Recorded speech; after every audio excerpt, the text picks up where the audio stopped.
Hey guys, my name's Kayla and I'm 27 years old and I have Marfan Syndrome. Um, my Marfan Syndrome is pretty mild compared to some of the other cases.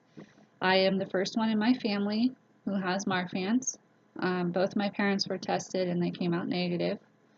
I want to tell you basically how Marfan's has affected my life.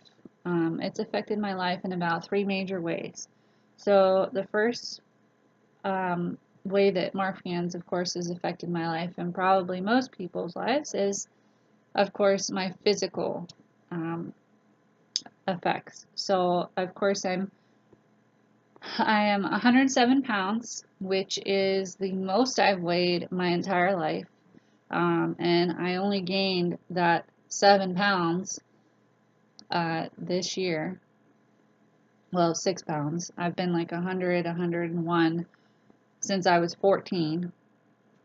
I'm 5'9", and I'm extremely skinny. So, as you can see, I have the long face. I wear glasses, but I look much better without them. So that's why this video is without them. And, I also have the hypermobility, so I'm very flexible in my joints. My wingspan is from fingertip to fingertip. It's about 1.5 to 2 inches longer than I am tall, which is a pretty big indicator of Marfan's if you didn't know. Of course, if your doctor has you do this and you can do this and still see your thumbs, then it's a pretty good indicator that you have Marfan's as well. So I have my ascending aortic valve and aorta that was dilated, and so in 2004 they replaced that with a mechanical valve.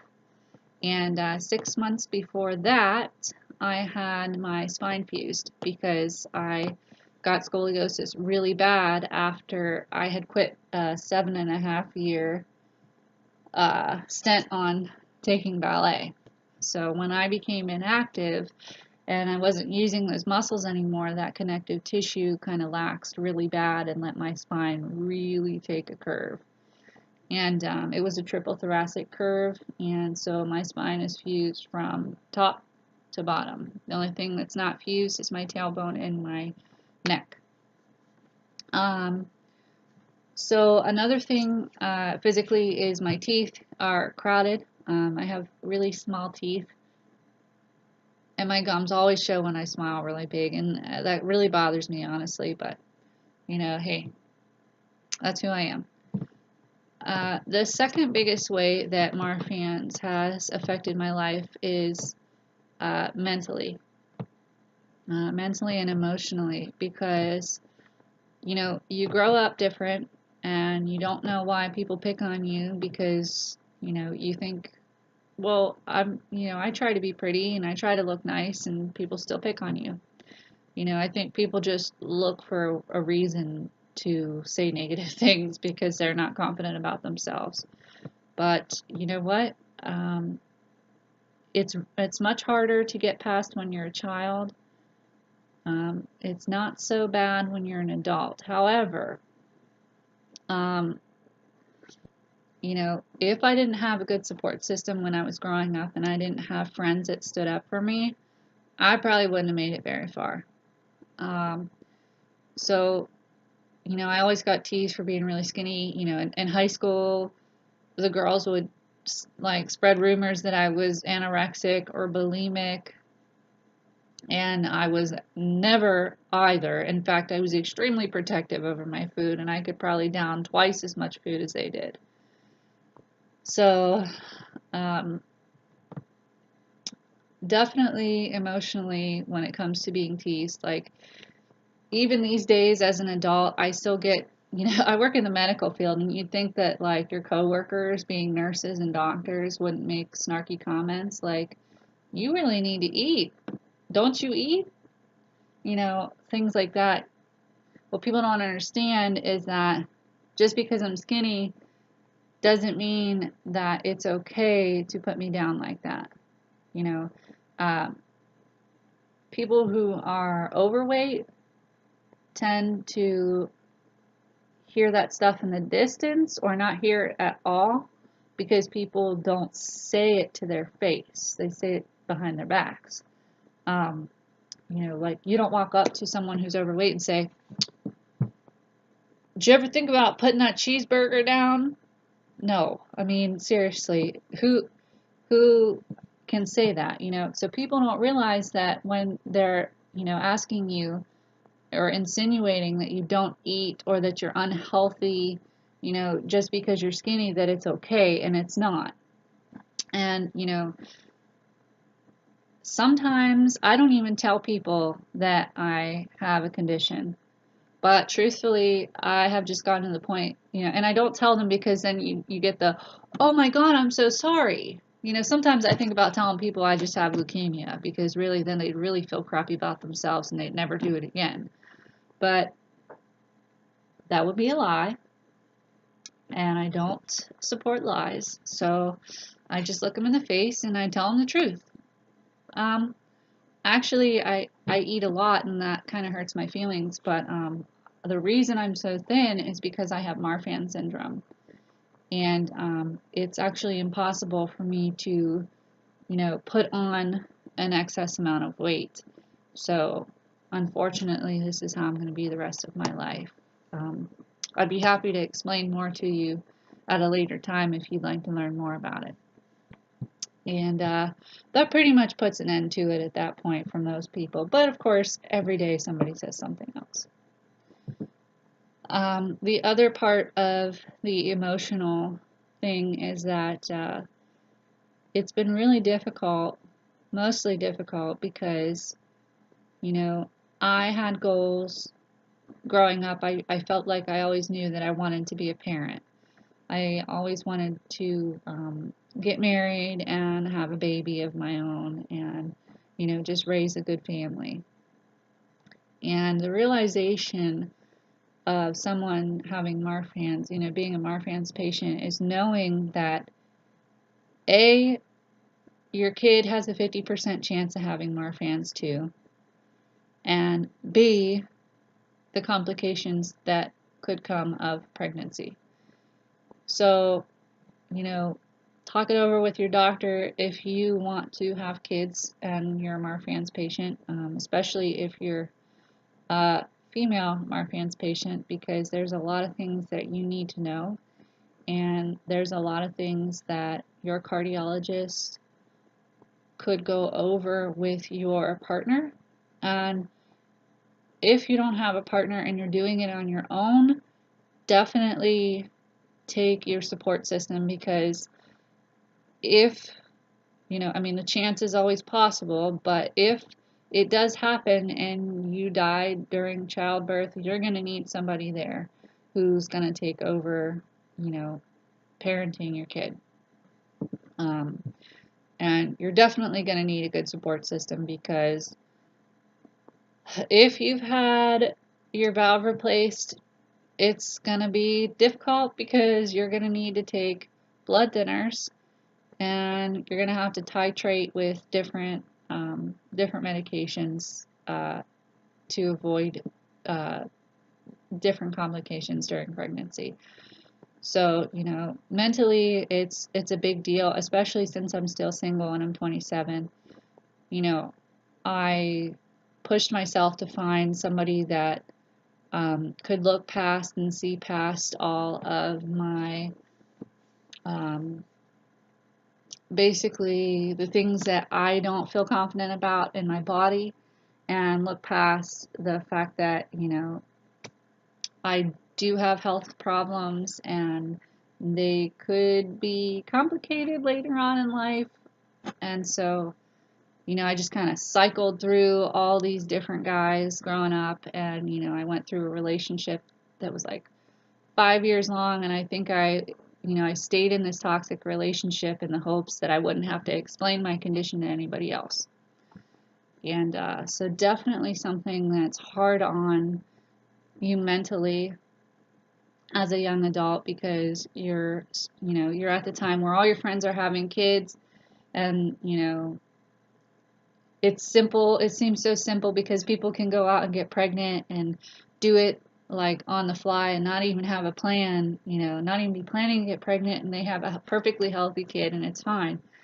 But, with Marfans, that's not the case. It's a dangerous thing that you have to be cautious about. You have to have a good support system. And truthfully, you have got to have a partner that's going to be supportive, especially if you have a special needs kid. Marfan's is technically a special needs case. So that is the mental part of it. Also being told, you can't do things by a lot of people because they think you're weak or wimpy, or like your goals aren't really possible. It kind of eats away at you as a kid, and without a good support system or being able to tackle new things, it's really difficult for you to move on, and figure out a goal and a path that you really want to go down, career wise, anything. So definitely hard, definitely harder. And thirdly, I want to say that I want to go into the financial aspect. So um, even though Pennsylvania has been pretty good since I was a kid with Marfans, they've been really good with having programs available for my parents to have good insurance for me through the state. And actually, I was denied disability. My mom applied for disability for me when I was an infant, like 2 years old, I guess. And they turned me down for it. So they gave her a Pennsylvania Access card, which pretty much paid for all of my medical expenses, hospital stays, etc. But, once you're no longer a child, you have no more state insurance and you have to get your own insurance. You have to go get a job and get your own insurance. And that can be very costly. So, you definitely need medical insurance. Above everything else, you need medical insurance. Because with Marfans, you absolutely need to see a cardiologist at least once a year. If not, every other year. You need to have an echo, because they need to monitor your aorta and make sure that there's no risk of aneurysm, which is literally the quickest killer. If you have an aneurysm and you aren't prepared and you have no idea about it, it's going to take them twice as long to figure it out. So definitely you need insurance and you need to be aware and you need to have good doctors who are going to follow you. I highly recommend Children's Hospital because they will follow you the entire length of your life, especially if you're diagnosed as a child.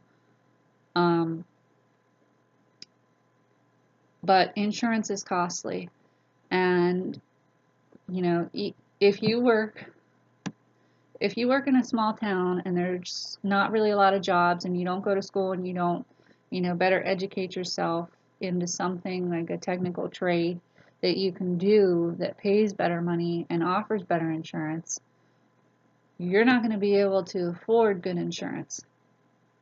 Granted, Pennsylvania does have an option called MAWD, Medical Assistance for Workers with Disability, which you can become eligible for as long as you're seen by a physician that says you are someone with disabilities, because your Marfan's is a disability. You definitely need medical insurance, and it's a lot cheaper to go that route if you can and you don't have a better insurance option that's affordable to you. Working retail and fast food, that insurance premiums are so high, plus having to pay your copays, you're going to be on welfare. It's almost impossible. It's something that, you know, you really have to focus on finding your niche somewhere so that you can accomplish a higher skill level and get hired somewhere that they offer, to pay more of your premiums as an employer so that you can afford insurance and afford to pay your bills. Even though I work for a hospital, when I see a doctor or a specialist, it's still so much money. And then on top of that, if I don't see someone in the network, then it's even more money. And, definitely, it's been a financial burden. I've had multiple bills go to collections, even though I work in a good field, So at this point in my life, I have decided to change careers again. And that's why I have moved home to live with family so that I can live just by my means, making an even lesser wage, going back on mod, go back to college full time, get scholarships, so on and so forth. I'm going to go back for a bachelor's degree in business, and I'm going to work and make those sacrifices now so that in the future I have the opportunity at a much higher paying job, and I don't have to worry about those financial burdens. I can go to the hospital when I'm sick and afford to take off work when I'm sick, go to the hospital when I need to, never have to worry about that because I'll be in a position where I can financially take care of those things. So definitely 3 major factors when you have Marfans, physical, mental, and financial. And, I'm the only one in my family with Marfans. And so it's something that myself and my parents, are all learning one step at a time that, these are the things that are going to happen. These are the things that I need. And of course, thankfully, they're an excellent support system. So what I'd like to say on another note is to parents.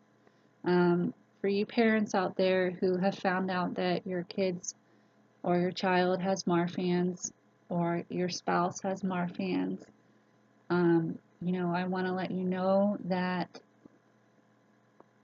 yes, it's a lot to take on, and you have every right to be nervous and to want to better understand things. And I'm really thankful that you've come here to this group to voice your concerns and to get a better collective and a better handle on what other people's struggles are.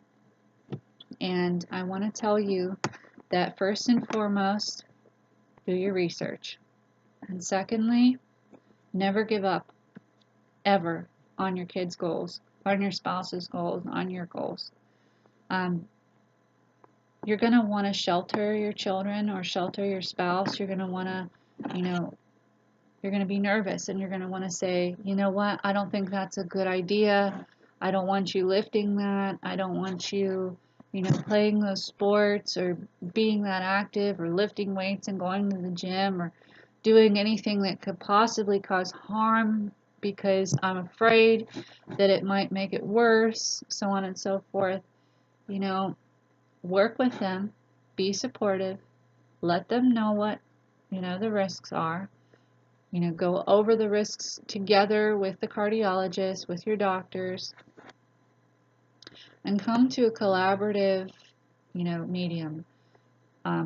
Goals are always possible. There's always another way to do something.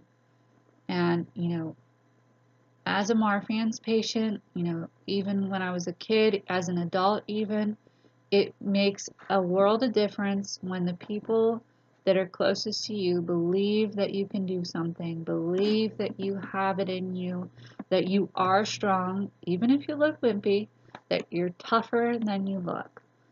Because in our minds, in our hearts, it eats away at us. We already have enough trouble telling ourselves, oh, I just can't do this. It's so hard. But really, we're fighting through those emotions. We're fighting through those struggles and those obstacles to overcome them. And we need you as a support system, even though you're scared. And also, you know, if you're a parent to a younger kid with Marfan's, you know, my mom did this, and I didn't really notice this until I was an adult. So I want to make a key note on this, that you as a parent still need to enjoy your life. Make sure that you yourself have a good support system, a good way to, you know, relieve yourself of all your anxiety and all your stress. You know, have friends, go to the movies, still have date nights. You know, don't blame anyone. Don't blame yourself for your kid having Marfan's. It's something that we cannot change. So don't focus on the stuff you can't change. Focus on the things that can, you know, improve your life. Stay positive. Constantly work through anything that might be an obstacle in your way. You know, definitely, you know, continue to live life as if you and your family are normal, because you are. And the only thing that's different is that, you know, your kid may get sick sometimes, your spouse may get sick sometimes, you know, somebody may need a surgery, and it might be scary, but you know what? You still got to live. You still need to enjoy every day that you have, and you have to set the example for the other person. The person with Marfan's needs to see what a healthy lifestyle is. And you know, it will help drive them to continue to be positive and upbeat about everything that they do. And it's really important. You know, you are the number one force that drives us. So you know, just do your best to be understanding, and you know, don't give up, and don't be afraid. And if you have any questions or any concerns at all, and you know, you need more help, you need to relieve, you know, some stress, or you just need to talk it out, you know, we're all here to listen. I'm here to listen. You can message me anytime. And you know, if you're close enough by, and you or the person in your family that has Marfan's, or whoever, you know, wants to finally meet somebody else like them, you know, reach out to me, and maybe we can meet up and, you know, go see a movie or out to dinner and talk. You know, it's not a big issue. But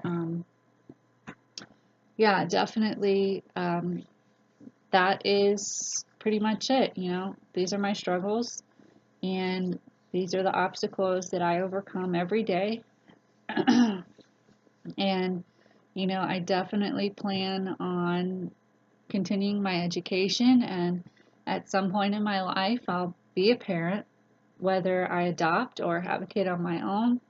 You know, I will do what I have to do, but you know, my number one goal is to make sure that I'm healthy and I'm financially stable, so that I can not only take care of myself and my bills, but you know, I can also take care of my parents, who have done so much for me and financially done so much and given so much to me. So I wish you all the best of luck, and hopefully this video kind of calms your concerns and gives you a better outlook on the life of someone with Marfan's. So thank you very much for listening, and I wish you all a great weekend.